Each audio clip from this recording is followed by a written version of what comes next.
Good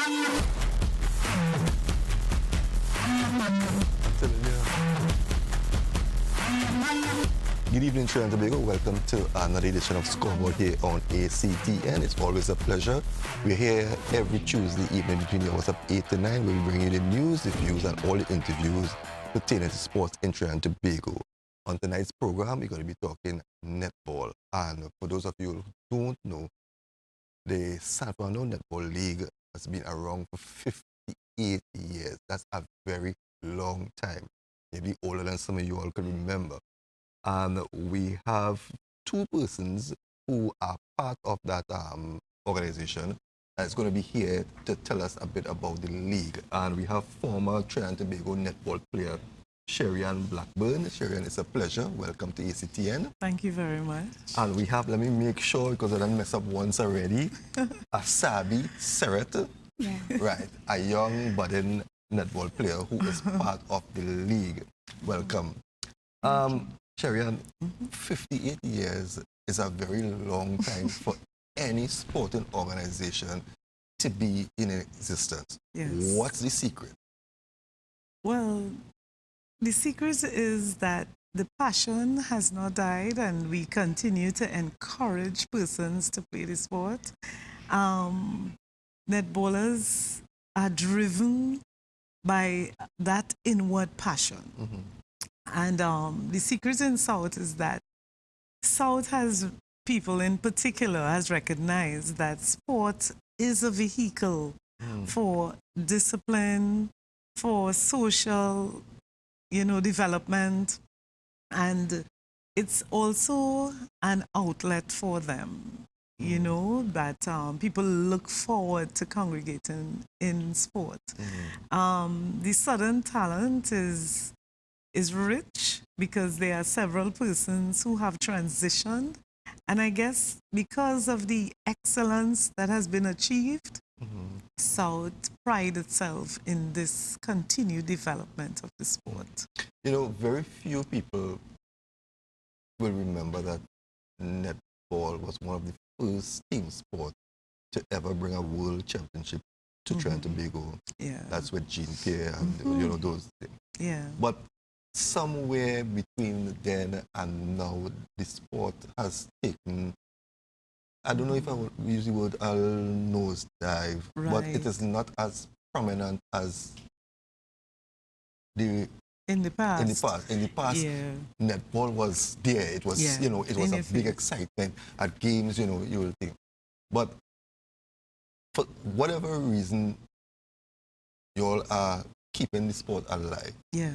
Now, tell us a bit about the league itself. What does it entail? I know we have young Asabi here, so that means that you all are looking at the young talent coming up. Yes, and I'm glad you asked. On the first point that you raised with regards to the sport being prominent in 1979 when we were world championships, joint world championships, to now, it has been challenged with that continued high level of performance for various reasons. And financial is one, and when marketing is another, different strategies. But the league has continuously reinvented itself in terms of how it serves its customers, which is the athletes. This year we have taken on the athlete-driven approach, where we have the athletes tell us what they want done, what they need done, and therefore we are the implementers.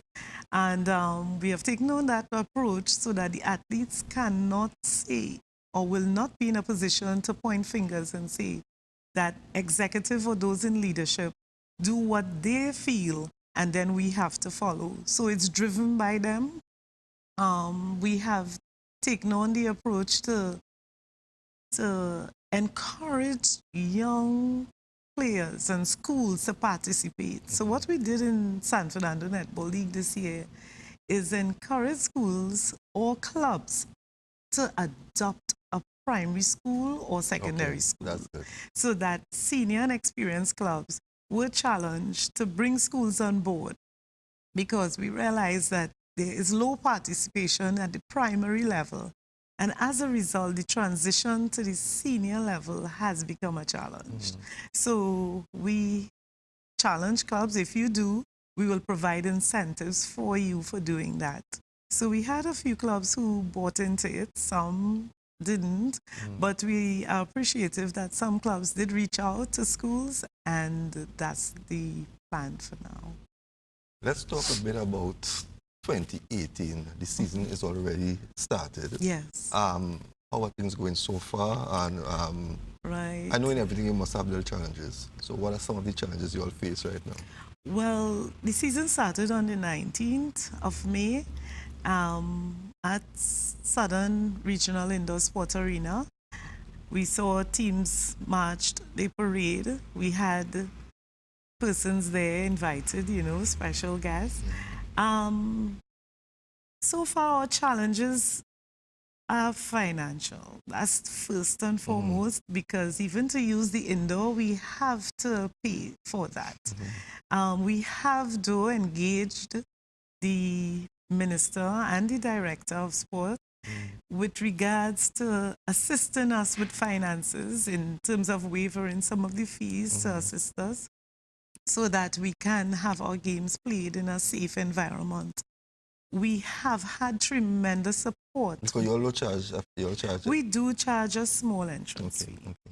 We have had tremendous support, though, which I must mention, from the councillors in the area, in both San Fernando West and East, with regards to reviving Skinner's Park to a measure of safe play and safety for us to have some of our games there. But our bigger matches, like the A Division games, are definitely going to be... They don't want to go back to play on asphalt. It's too much to ask our A Division players to play on asphalt, you know, and we want keen competition, so we definitely have to go indoor. You know what, you mentioned Skinner Park, and we were talking briefly before the show started about the years where Skinner Park on a Friday night, and I know that there are people who will be watching this this program who could associate themselves with that on a Friday night at Skinner Park long time. You know, sometimes they say as the world gets modernized, you know, things are different. But to me, I felt that long-time sports was so much different. You had the crowd coming out on a Friday night. Well, there are a number of factors that has caused this, with the crime and different things. But long-time Skinner Park was a buzz of excitement on a Friday night. You had netball, then after you had basketball, then you'll have the cycling. Right? But 58 years, it's a very long time running. So for you all to make 58 years, there has to be tremendous growth in the league. Where are some of those growth? Where are you seeing that growth? Well, I know that you have the young players now, but in what areas? And has the number grown with people taking part in netball? Well, the area of growth is, you see it in the persons that have been developed. They are holistically developed, so they are balanced adults. So we see better citizens as a result. We see people functioning in different areas of the services. We see people serving in different capacities, and people who are adaptable, people who you can relate to, you know. So there I can say that there has been growth. In terms of the numbers, though, that has fluctuated over time. So there were times when I started playing way back, we had a tremendous amount of persons playing the sport. Over the years, I've seen that dwindle somewhat, and now I'm seeing a revival of it. So it's fluctuating, and but however, there's a manageable numbers, considerable figure that maintains. Let me talk to Asabi before she feels that she's felt left out. Asabi, how did you get into the sport of netball? I got into the sport of netball just after my SCA time, when Miss Blackburn came to my school and she asked who would like to join this sporting, and I chose to join the sporting, and I like the sporting, and I told my parents when I got back home the same afternoon that I would like to continue it, and my dad said, yes, you have a chance to continue it. But are you actually playing for a team right now? Yes, I am. What's the name of the team? I'm playing for San Fernando Girls and Lincoln. Oh, Netball that's the team. school. Yeah. Right, so I guess that you all have a coach, and so how have you been enjoying the sport? You all winning a lot of games? Firstly, when I started this sport, I wasn't confident enough in myself along with my other team members, and we kept having a negative mind, and then eventually we had got over it. And we kept saying that we would win, and sometimes we lost without getting any goals at all. And then eventually we start with a small number of getting goals, and that it helped me to continue this sport. But most of all, you're enjoying it. Yeah. What do you like to grow up and continue the sport, right? Yeah. Right, so you will encourage other, so how do you mix, because you have to go to practice, right? Yeah. How do you mix your practicing and your schoolwork? How do you manage? Well, right now that I have written essay, a lot of free time. I have free time. Yeah. And the practice for this sport is on Saturdays. Okay. Sometimes if my parents not able to go with me, my auntie would go, and sometimes my bigger brother would come to assist me and go into this sport. Okay. The problem is now is that you sit SEA. So when you pass for, what's your first choice? St. Joseph Convent. Right. When you pass for St. Joseph's Convent now, you have to go in there now. You're leaving all your teammates.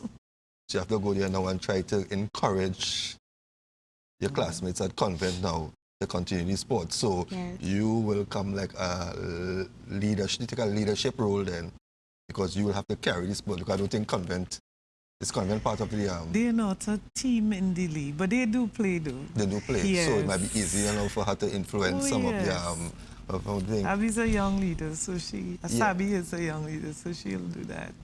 Right. So let's hear now about the different leagues, you know, how the league is run.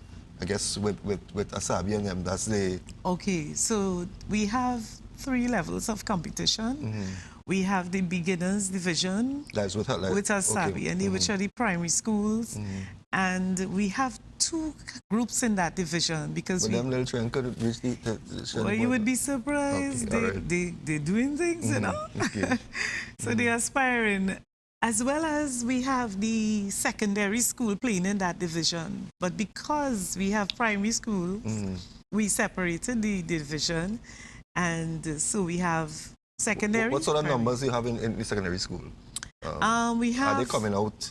They are, you know. Okay. They're growing interest because except for so let's say a club that was adopted was a school that was adopted secondary level was St. Madeleine Secondary. Okay. So I know about the coach went into the school, spoke to the principal, and the school is there in all their glory. I mean, they are making mark, and it was really, it's heartwarming to see how these young girls come out with all this excitement to play the sport, to participate in sport in a structured manner.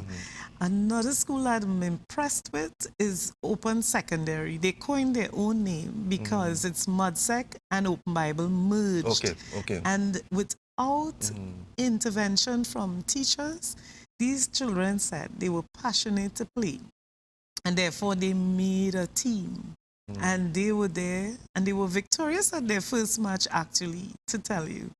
So they are in the beginners division, but they are in a separate division from Asabi, because Pleasantville Government School is also playing in Asabi's school division, and they have a team that is a combined team. So they have primary school children from other schools. Okay. So The sport is growing. It's growing interest. It is, because the next division is intermediate, which is the division just before the A division, and they are doing well.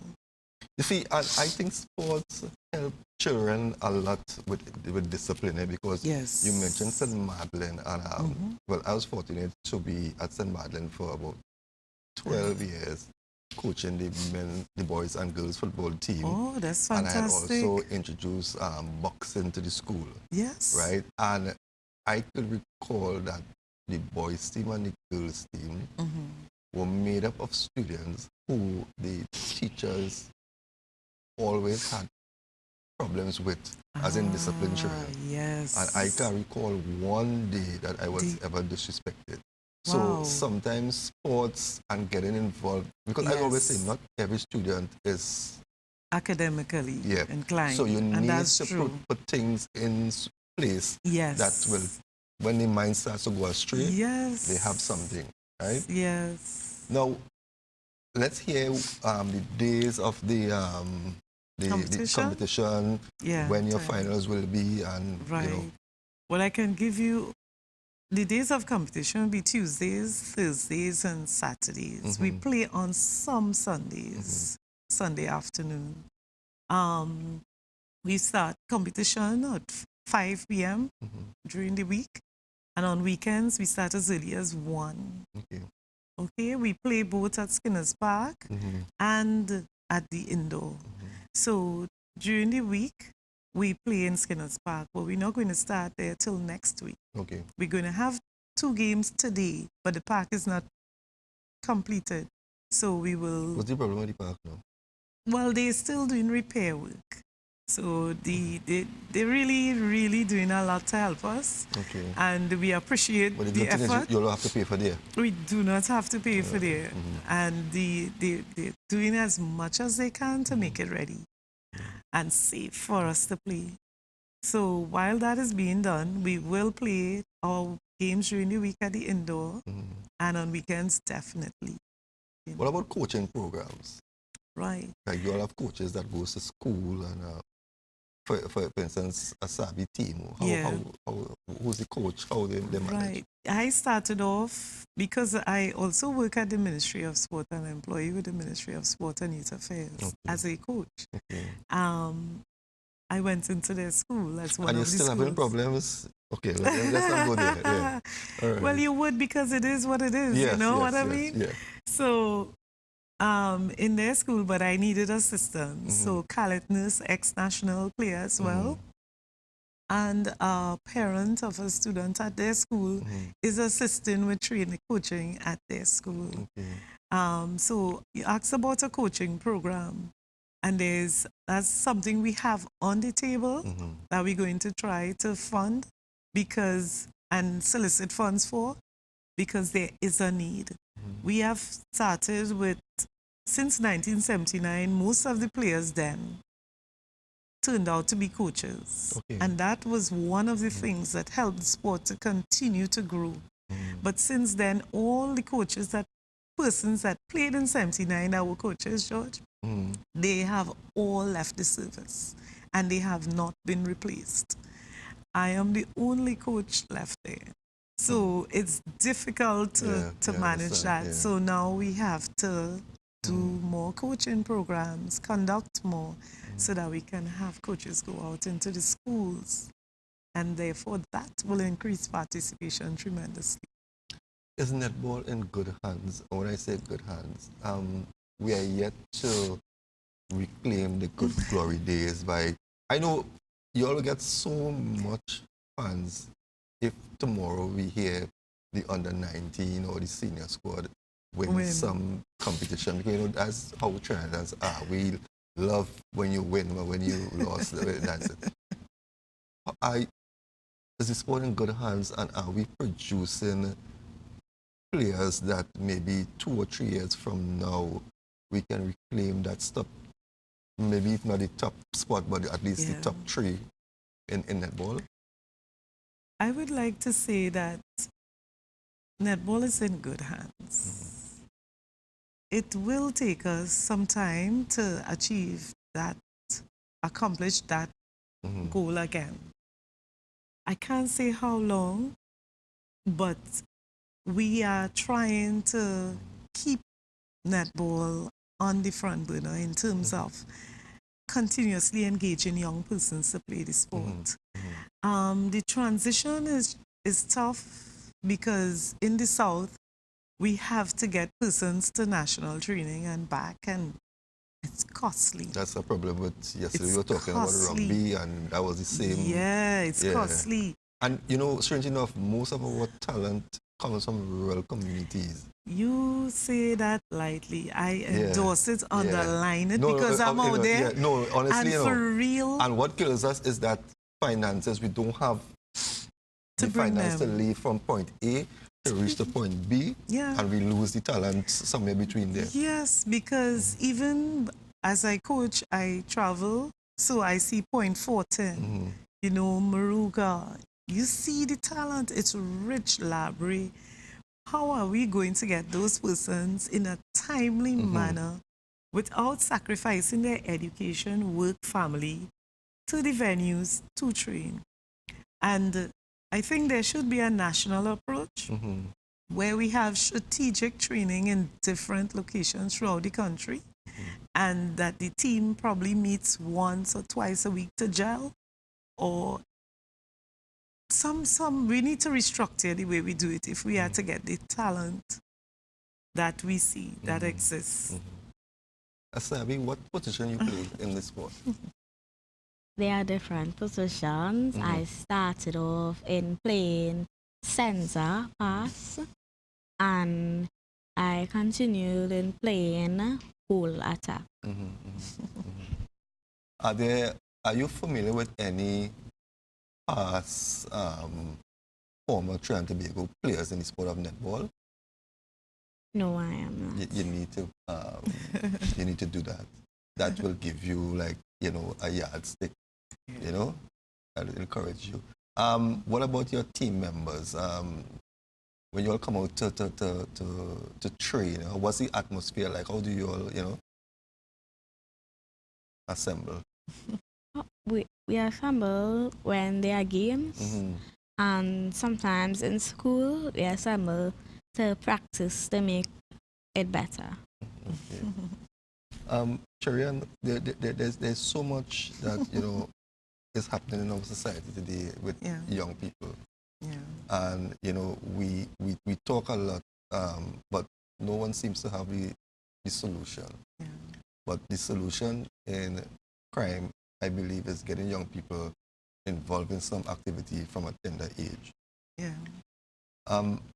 When you look at what you and the organizers of this league has been doing, and especially with the young people like Sabi, what keeps you going?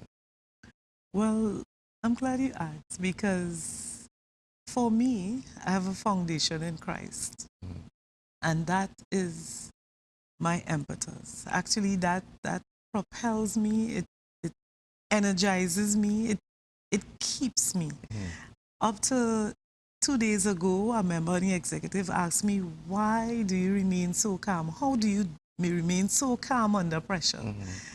And I testify, because it is God working in me to be able to do it. There's a lot happening around with young people, and I see that too. So therefore, out of that background, I see the need, and I present myself to serve. I do it with passion because I understand my calling, and I want to make my contribution in the lives of people in sport. And I'm hoping that through that, we will have better shaped, you know, minds in our community. Any players from the Stanford Netball League who came through the system has made national teams in the past?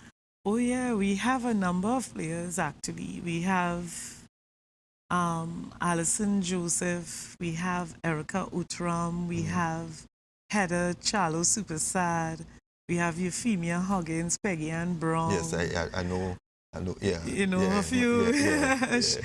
Chanel Devatile. I Mhm. mean, we have quite a few people. Candice Guerrero plays right now. So the league has been beneficial to the sport and to the persons who have passed through the system. Definitely, it has and continues to be. So that some persons would have passed playing and some would have remained with their teams because, you know, some people transition, they see it as transition and they play with other leagues. Yes, besides San Fernando. Okay. But some remain and we are glad But for this that. league has to be the oldest league. It's not actually. Is Port of it? Spain is Okay. older. They are in the Okay. 70s. Okay. Yes. So Okay. netball is a So that's mature sport. That's a bigger sister. Yeah. But Yeah. what I didn't say to you though, we have teams from outside of San Fernando That playing. is? Okay. Oh yeah, we have Police Youth Club this year and they are from the West. Okay. Yes. And apart from... Well, they will get free transport, so they have no problem. They do because they will have challenges in terms of timing. So while they could get there, we have to sacrifice somewhere. But we are happy to have them, Right. you know. Before we wrap, if there is persons, organizations watching this program and they want to assist, how do they make contact with you all? Well, they can through the Secretariat. We have our Facebook page. We are out there. As well as I can leave my number as well. 766-5360 is my number where I can be reached to make contact with us. So anybody wishing to make a contribution can. Yes. And it will be greatly appreciated. It will be greatly appreciated. Asabi, you want to say hello to anybody before we wrap up? Hi, mommy, daddy, brother, sister. I would like to say hello to my family members that are watching this program and hope to see, for family members not close by, I hope to see you close in very soon time to come. Okay. I am glad to be here. And we hope very much to see friends. you making a national team soon. Yeah. Right. Sharon, any closing remarks? Anything you'd like to say? I really thank God for the opportunity to market this sport. It's a wonderful privilege to be here and to share on the sport of netball. It's a growing and exciting sport. I think every person hearing about netball should buy into it and find a way to contribute towards the sport and its development. The work is indeed an excellent work, and we look forward to partnering with everyone. And as I said, we will be coming to some of the games. So the game of netball from the San Fernando League, you are going to be seeing some highlights soon on ACTN TV. Awesome. Right? So Asabi, we should be seeing you playing one day on ACTN, right? Yeah. Well, viewers, we have come to the end of the first part of our scoreboard. We were talking to Sherry and Blackburn and Asabi, several members of the San Fernando Netball League, and you heard all about the league. Please go out and support. They play in Skinner Park and also the Pleasantville Indoor venue. If you want to support this league in any way possible, remember, any organization that is assisting and developing young persons from a tender age needs your support, because we talk a lot about young people, but when someone is doing something and they need your assistance, we stand back and do nothing. So please go out and support, and if you wish to make a contribution, you can follow them on Facebook, or you can go to any one of the venues and there will be somebody there who you can talk to. So viewers, we're going to take a break. When we come back, we start our countdown to the World Cup 2018, and you're in for a surprise. So stay tuned, we'll be right back.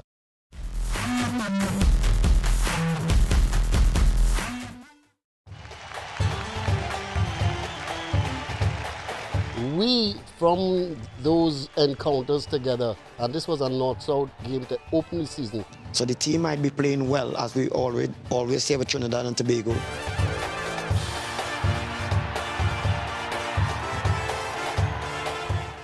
Futsal did that great for me. Okay, hey everybody. Welcome to another edition of Field of Dreams on ACTN. My name is Steve David. I'm your host.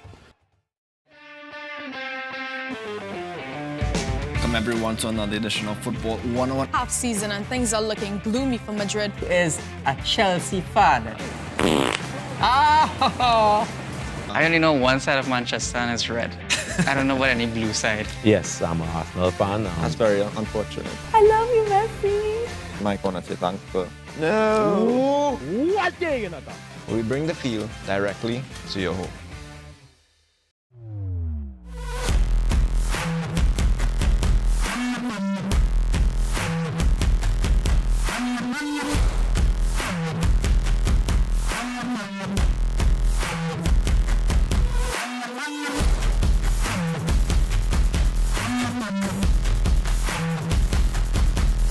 Good evening, Trinidad and Tobago. Welcome to another edition of Scoreboard here on ACT, and it's always a pleasure to be in your company every Tuesday evening between the hours of 8 and 9.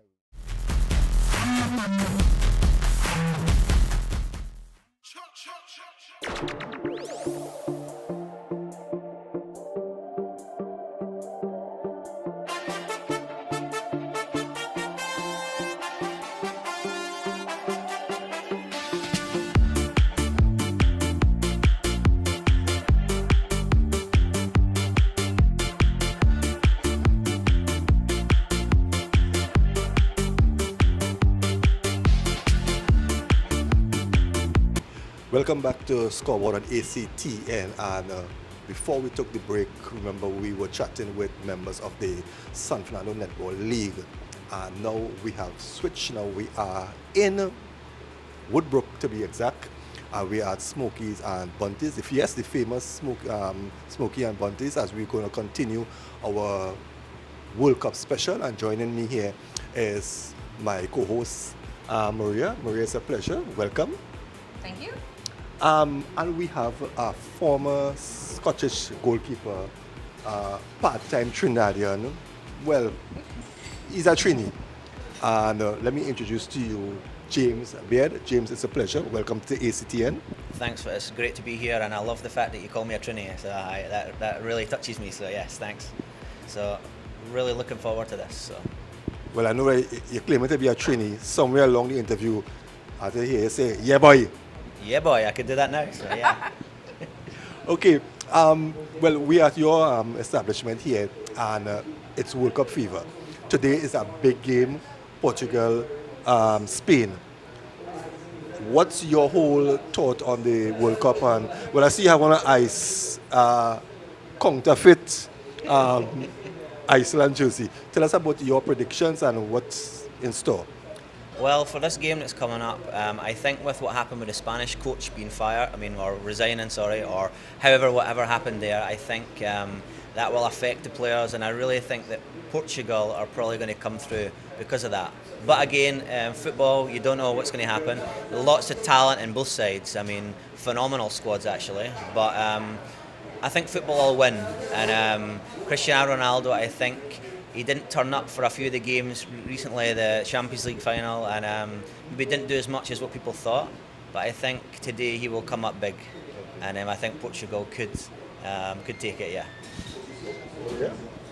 Any question? So you played goalie. Yes. I think that's one of the positions that has the most pressure. Can you tell us a little bit, especially when we're looking at World Cup, and that's about the most pressure you can have in a football game? What does it feel like being in goal? Well. One of the reasons why I liked it is you're the last line of defence, and that pressure, I think, you have to have a bit of a character and maybe a crazy streak as well to play it. So, and that also, when I was younger, they needed a goalkeeper, and I was an outfield player, and I went in, and I tended to be good at it. So, but I think, as I say, that last line of defence, that kind of mentality really stuck with me, and the fact that you're the only one. Maybe that's a little bit egotistic. Maybe that's a bit. I shouldn't be like that. I should be a bit more humble. But I like to be that one position that stands out, and I think it's one position that they can't do without. Yeah, that's definitely true. Are you still involved in playing activities right now? Well, as I say, I was in Iceland till late 2017. I came back. I've been back a few months, but I'm supposed to go to America in July and play indoor soccer there. And I'm getting calls every day. So at the moment, I'm a free agent, but I don't see that to last that much longer, yeah. Let's go back to the 2018 World Cup. Last World Cup, Germany defeated Brazil 7. Do you see Brazil coming back? As a lot of people are predicting that Brazil is going to win this World Cup. What's your prediction? Well, I think they'll be wrong, but I think the German team throughout the years, even although they've changed it to a little bit more youthful team this time around, I think they will pip it at the end. I mean, the Brazilian team is great as well. Neymar, some great players playing all over, especially the Premiership. But I think they just don't have that cohesion. And in the past, the Brazilian teams that have done well, they had that unity, that cohesion that carried them through the whole tournament. And I think they've yet to find that. So my prediction is I think Germany will win it. I think it'll be tough. But I also think there'll be a team, maybe it'll be Iceland, maybe it'll be one of the African countries that will surprise and shock everybody. Again, it could also be Russia, they're the hosts. They have the 13th man, so there will be a shock somewhere throughout the tournament, yeah. Anything? In this Spain-Portugal game, are there any wild cards that we should look out for? Any players you think that have something up their sleeve? Well, my team from Scotland, Bruno Alves, is the rock at the back, and I think he's an older player. I think I could be wrong, 37, 38. So he is pushing it. It's his last chance World Cup-wise, and if he can go out there and obviously show that he's a rock at the back, and he'll be wanting to prove something as well, especially because of his age. So I think he's one player. He's not one of he's not one of the stars per se, but I think if he plays his game with his teammates and Ronaldo, as I say, gets on his bike, I think Portugal will come up big in this one. Maria, we're going to have different people here today supporting either Spain or Portugal. You need to state what side you're on, Portugal or Spain. I will examine the quality of the players, and I will see, and before the end of the day, I will tell you who I'm supporting. No, you need to start before. I have to start before? Yeah, you need to pick a team now. I am supporting Portugal. Okay. And you're Portugal? Portugal too, yeah. Are you going to take Spain? Right. Right? Give me a victory, imagine. What do you mean, a prediction? Yeah. I think 2-1 Portugal. 4-3. Wow. I want to see a lot of goals. I don't know what to say. I feel I pick a loser inside. I could jump ship, I could change. Or too late? You want, yeah. Or too late because they give me a start yet. Right? The match has started yet. I'm going with Portugal. Right? Yeah, I feel Portugal will get it. But all I just want to see, as I tell people with football, I just want to see a good game of football. You know? Now, my side really, undoubtedly, is Brazil. But when I'm looking at football, at the end of a match, I just want to see good football. It doesn't matter who win or who lost, but I just want to see a good game of football. So we're going to be here for the duration of the game. We're going to have the halftime review and the post-match review. Remember, this is ACTN. We are in Woodbrook, actually. The Avenue. The Avenue. And we are at Smokies and Bunties. Who don't know where Smokies and Bunties is? You better wake up. We have Gregory Boris, and we're going to find out who Gregory is supporting. Gregory, today, who you supporting? This one's kind of close to call. On paper, I would say Spain, but Portugal still have a bit of an X factor, of course, in Ronaldo. But I'm thinking team-wise, I'm going to go with Spain on this one. I jumped ship too quick. And I have a supporter, man. Why Spain? Well, they seem to be a bit more of a complete unit. I mean, they're not necessarily going to be just dependent on one player, as in that would be Cristiano Ronaldo. But the downside with that is that because the defense will more be targets in Ronaldo, Portugal will probably have more players to free up. But the style of play that Spain has, the whole tiki-taka mindset that they play with, the players will be able to string passes together. It'll be harder for possession-wise for Portugal to really make an impact. So that's why I think Spain will have the edge in this one. And if I'm going to give my scoreline early, I'm thinking it could either be 1-0 Spain or 2-0 Spain, depending on how things go. Or if Portugal really show up, it could be even a draw. It could be a 1-1 draw. I'm going to switch again, right? I could jump ship. How far do you expect Spain to go? Well, they have a lot of work to do, I think, as regards defensively, because after their last showing in the World Cup, especially with the first game 5-1 against Netherlands, and they didn't really recover from that. But if I think realistically, I could see them going as far as the quarterfinals. because they have the quality to get that far. They may not have the legs, because I know this is Iniesta's last ride with the Spanish national team, but they do have enough players that really could fill those boots, and like some Isco and other players that can really step up and make an impact. So I really see them making the last eight. Semi-finals might be a push depending on who they get. Now, Iniesta scored in the dying stages when to win that game in, I think it was 2010. Yes, when they beat Netherlands 1-0 in extra time. Do you see him playing a major factor in 2018? Well, 8 years is a long time. And you look at Iniesta's age now, he's like, what, 33, 34. He may not have the legs that he had when back in South Africa. And then he also may not have the supporting cast like he had in South Africa. You look at the players he had around him, he had Xavi, he had David Villa, he had Fernando Torres. This team may not have the same cohesiveness as that team from 2010. And on a personal note, I was back in Holland that year. That hurt me. But on a real though, I think given his age, his experience will be vital. But I don't really see him playing like a major part. He may come off the bench in some games, but as regards like being the driving force behind Spain's attack, I really can't see it. Maria, any closing questions you want to drop on him? Well, you discussed the age of some of the players. Which do you think is going to have a bigger contributing factor, age and experience, or youth and legs?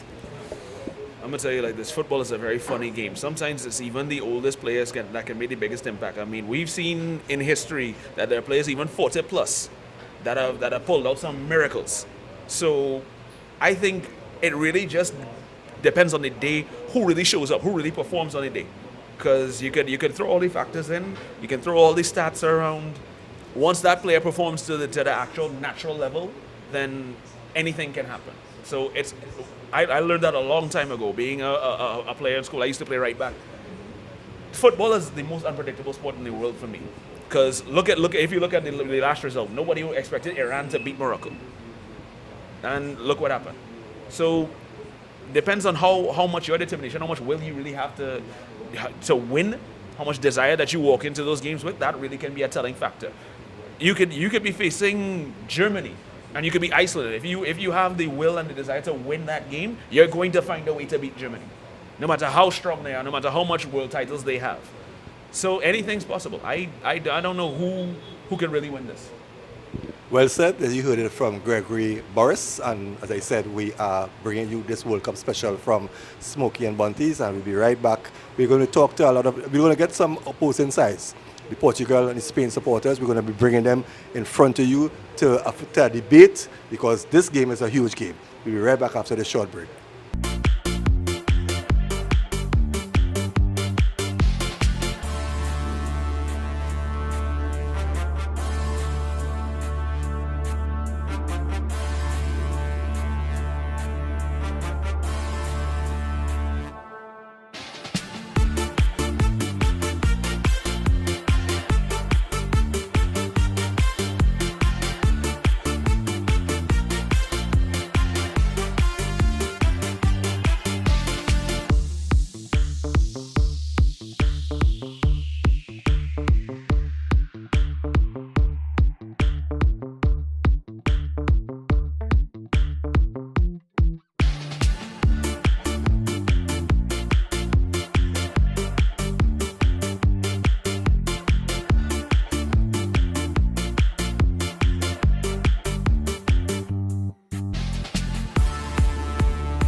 Okay, welcome back to Scoreboard here on ACT, and it's half-time now in the game.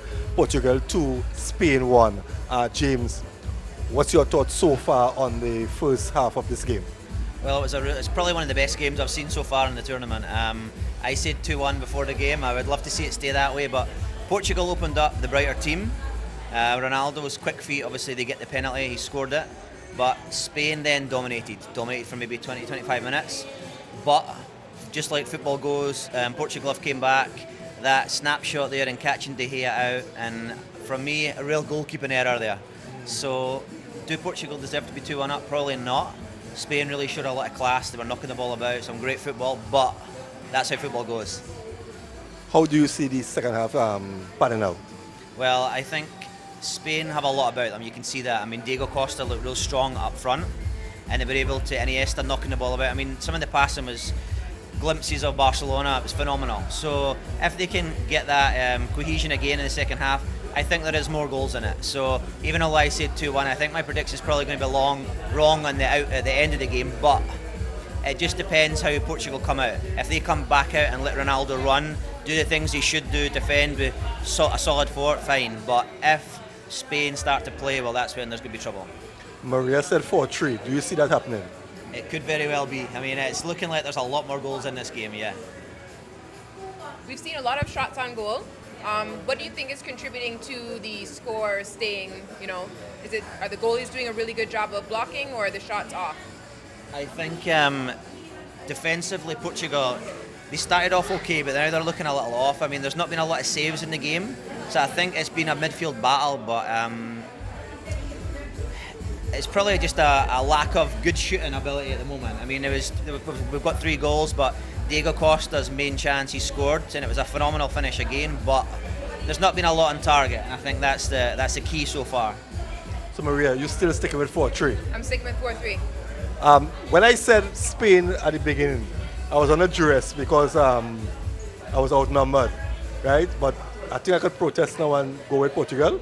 Well, I think that's what they call in Trinidad a bandwagonist, so I won't say yeah man on that one, but if you want to change, well, you can change, but we'll see. But as I say, football's a game of 2 halves, and we'll see how it goes. No, I still feel that Spain is not out of this game as yet. Because I'm looking at their performance after they scored to equalize, right? And I'm still feeling that they have a lot more to offer in the second half. Yeah, definitely. As I say, I think there's at least 2 more goals in the game, and if Spain come out and pass the ball and knock the ball the way they were doing, I think they will put Portugal on the back foot. But again, it's all in Portugal's hands now. They have the 2-1 lead so far. Can Ronaldo and co push it over the line at the end? We will see. But again, there's a lot more football to be played. Do you think that ultimately this win is going to come down to team plays or individual skill? I think in Spain's point of view, it'll be a team play. If they were able to come back and win the game, it'll be them as a team. But from individuality, if Ronaldo could, obviously, if he gets his next goal, that would take it over the finish line. So either side has an option. Spain team-wise, but Portugal is individual in terms of Ronaldo. We're here with Yamen. Yamen, who are you supporting in this game? Portugal. And why are you supporting Portugal? Well, because my mother worked for Portuguese people for all my childhood, so I just feel I belong to that country. So you're happy with the way the game is unfolding so far? Yeah, I find they playing a little slow, but they still giving it. What's your prediction? What is it going to stay 2-1, or are there going to be more goals second half? Well, the defense a little slack, but I think I have my heart on them. They have to win, and they have Ronaldo, so they have to win, right? No, you said they have Ronaldo and they have to win, but Cleveland Cavaliers had LeBron James and didn't win. But they were a one-person team. This time I can see they have a little support. Team, they're supporting each other. So. How long have you been supporting this team? Well, all my life. My mother worked for Portuguese since I know myself. My mother was a chef and she worked in this restaurant, and they pay for my school and everything. So, all my life. So, if I'm to ask you who's going to win the World Cup? I was thinking them, but Brazil always come through. But I wish it could be Portugal. I wish they bring us strong, they get stronger by the time they reach that far and they win. So this is a true supporter and a true fan. There's no bandwagonism here. Lose, win, or draw. I am with them. Yes. William, thank you very much, and it's a pleasure. It's mine too. Okay, we're right back. All right, we're here with Jose. Jose, who are you supporting today? Spain. All right, Spain. And why Spain? Why Spain? I forever love Spain. My name's Spanish, everything. I come from that heritage, you understand? So how are you feeling right now with the score? Well, I don't like Chrissy, but it was all good, going good so far. I like how Spain playing. I admire the goals they're scoring right now. I don't like that goal Chrissy scored, that penalty. That was a fluke. But it's a good game overall so far. So you think Spain will pull it together and come out on top? Spain going to win this game. What's your prediction on the score? 4-3? How about that? I'm trying to support someone. Let's say 4-2. They're scoring no more goals after this. Say 4-3 now. I'm trying to support somebody. 4-2. 4-2. But what are you looking for? What do you think Spain needs to do in the second half to come out on top? They just need to get the lineup and everything together right about now. They had the positions right. They're getting up there. They're preventing the goals from scoring and everything. But they need to... I don't know, boy. This game real unpredictable right about now. Because you're seeing Spain playing a real good football game right about now, but Portugal didn't really playing all that. I don't find so. But for some reason, they're getting up in that goal. But who's your prediction to win the World Cup? I had to support my team. I want my team win. I want my team win the World Cup. A true supporter? Yes. Win, lose or draw? Win, lose or draw. Jose, thank you very much, and we hope that your team come out on top. I very hope so too.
We're here at Smokey and Bunty, and the game Portugal versus Spain has just completed with a draw of 3-3. I know you're supporting Portugal. How do you feel about the result? Well, as a dream of every Portugal fan, we wish to see them to the end because they will be historic. But I find they could play better. I find their defense was poor. They played tired, too relaxed. They could have done better. I know if they have come with a little strength, they could have won. Then, you know, they had so many opportunities and they just depended on Ronaldo to be the star. And I vexed for that because they had good players. And they just like afraid to bring it. But they did well. I said, we didn't lose, right? That's correct. So I'm guessing you're a bit relieved in this situation now. So on to the next game. What do you expect? Well, I expect that they get better on the defense, and I expect that they play with more heart, that they bring it on with the heart to win. I find like the other teams feel like they can't make it straight to the finals, and if they put a little bit of more passion and break through with all the patterns, they could really make it to the end, right? So you're saying Portugal all the way to the finals? I wish to see it. It will be historical. Don't you find so? Yeah, that would be a big thing, especially with Portugal winning the Euros in 2016. I mean, for them to go all the way to the finals of the World Cup, for Cristiano Ronaldo to be able to lift the World Cup trophy would be historic. So you're sticking with them, and I mean, I saw you earlier during the game, and I'm still seeing a bit of sweat on you. It's like you were scared. I mean, what was your reaction when they went behind? I thought I was afraid for a minute, but when I was seeing the play, I knew they could play better. I see them a little bit relaxed, but till the end, I saw that they realized we need to keep it up. So I realized that the defense gets a little stronger at the end. We're back here at Smokies and Bunties, and the game has ended. It's a draw. My good friend here, she predicted 4-3. She dropped short by 1. I predicted that Spain would have won the game, but under pressure, you know, I made some bad judgment. But I'm glad the game ended at 3-3. It's a game that I think is one of the better games for the season so far. What's your whole take on what you saw here today? I think it's by far, obviously, the best game. I mean, obviously we're early on, but it was a phenomenal match. I mean, we saw both sides of the spectrum. We saw the team that could pass the ball to death in Spain. We saw the speed and the pace from Portugal.